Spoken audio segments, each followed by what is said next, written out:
These gravity-defying mountaineers feel most at home on almost vertical rock faces. Using specialized hooves that would give the best hiking boots a run for their money, they're able to cling to the cliffs, ensuring predators can't follow. While these cliff-hanging nannies, billies, and kids may look sweet and fluffy, they are among the most aggressive ungulates in the world.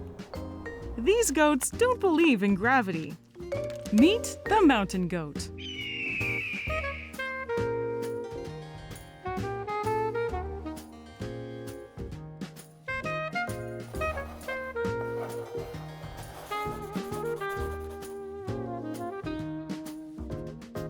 Hi, I'm Danielle Dufault, and you're watching Animalogic.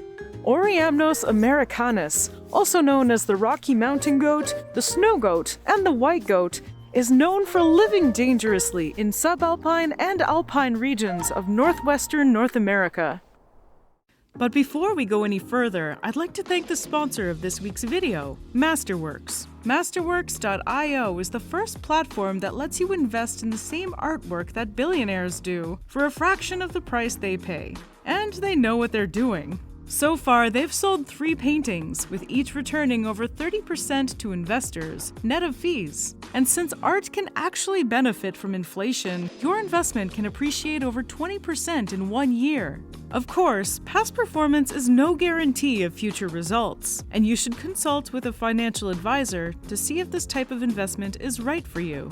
We're big fans of the work our friends over at Masterworks are doing, and it's super easy to get started. In just a few clicks, you can create an account, browse the artwork, and diversify your portfolio with a socially responsible asset that has a low correlation to most major markets, so it isn't affected as much by external factors. You can gain priority access by clicking on the link in the description. Thanks, Masterworks! When Oreamnos harringtoni went extinct about 11,000 years ago, the mountain goat was left as the sole member of its genus. Despite their name, mountain goats are not actually true goats, since they don't belong to the genus Capra, along with wild and domestic goats. The ancestors of the mountain goat are thought to have crossed the Bering Strait into North America during the last ice age. These ancestors seem to have evolved the ability to tiptoe along rock faces over 100,000 years ago. The mountain goat's skillful balancing act begins with their specialized hooves, which have evolved to provide them serious traction on rocky and icy slopes. Out here in the Yukon, if you're looking for mountain goats, you better look up. They've got hooves that can get them anywhere they want to be, climbing up steep cliff faces like it's no problem. Their hooves are cloven, meaning that they are split into 2.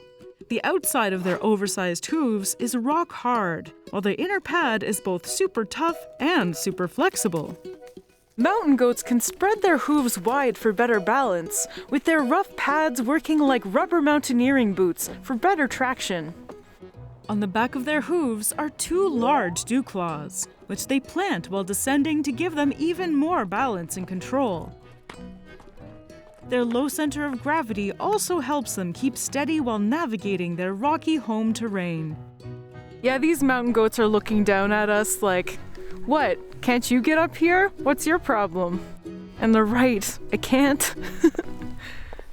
While mountain goats do spend time on alpine meadows and plateaus, they rarely venture more than half a kilometer away from cliffs and rock faces in case they need to make a quick getaway.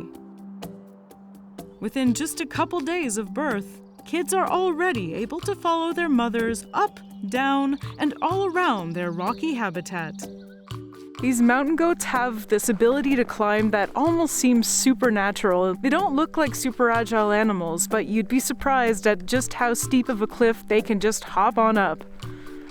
They may be short and stocky at about 1 meter tall, but these muscle-bound powerhouses have shoulder and foreleg muscles that propel them up to 3.5 meters in a single bound.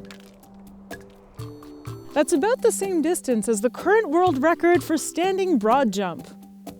All mountain goats, both the females known as nannies and the males known as billies, are crowned with 2 sharp black horns, which they use for both defense and intimidation. These pointed puffballs are wrapped in woolly, white, double-layer coats that keep them cozy in the winter and which they shed once a year in the summer. Mountain goats are also built for these cold climates. Even their color helps them evade predation because living on top of these mountains means that they blend in just perfectly with the snowy ice caps. Mountain goats do stay white all year round. The main difference is that during the summer, they have a much thinner, lighter coat. In the winter, they bulk up that fluff and get super duper floofy. During the summer months, mountain goat nannies gather to form nursery groups of up to 100 individuals. These matriarchal groups have a very strict social hierarchy. The older you are as a mountain goat nanny, the more clout you've got. Nannies show their dominance in a variety of ways, from death stares all the way up to outright duels. Mountain goats are among the most aggressive animals within their family, with nannies taking the cake as the most hostile of them all. If you're another mountain goat, you don't want to cross a crabby nanny. During the rut, billies have to tread very lightly, and not just because they live on steep cliffs. Nannies are particularly aggressive towards billies during courtship.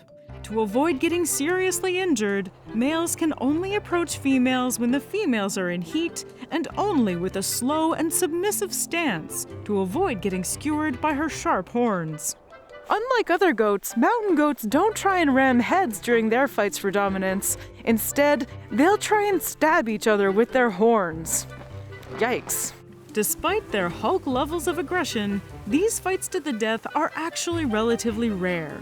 It's just wild to think that these mountain goats will challenge each other up on top of mountains. I don't know if I'd ever risk that. The chances of falling from way up there are a little too high for me.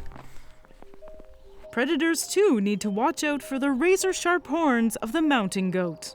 Earlier this year in British Columbia, the carcass of a grizzly bear was discovered with stab wounds in its armpit and neck. The murder weapon? The long dagger-like horns of a mountain goat. Metal.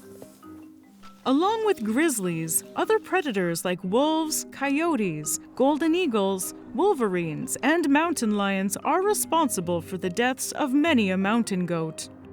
Another common cause of mountain goat mortality is starvation.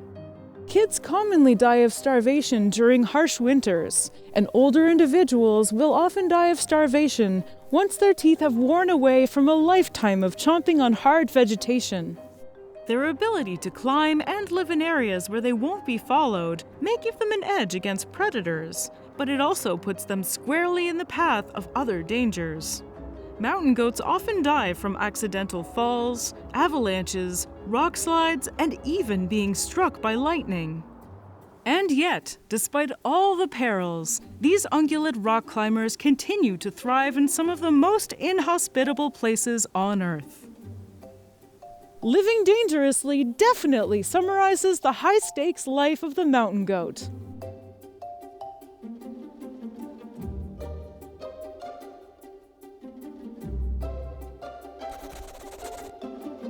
What do you think we should talk about next? Please let me know in the comments, and be sure to subscribe for new episodes every week. Thanks for watching. See ya!